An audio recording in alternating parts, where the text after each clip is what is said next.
டாடா ஆல்ட்ராஸ் காரில் rain sensing vipers எப்படி work ஆகுதுன்னு பார்க்கலாமா? மழை பெஞ்சதுன்னா வைப்பர் ஆட்டோமேட்டிக்காக ஆன் ஆகும்.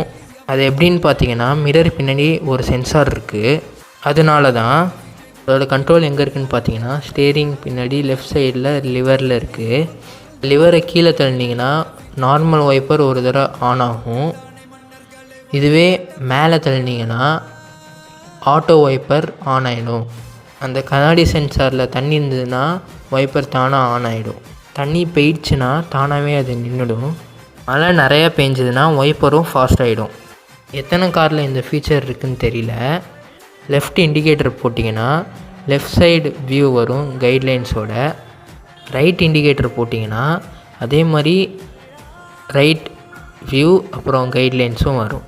இந்த ஃபீச்சர் எந்த காரில் இருக்குதுன்னு கமெண்ட் பண்ணுங்கள்.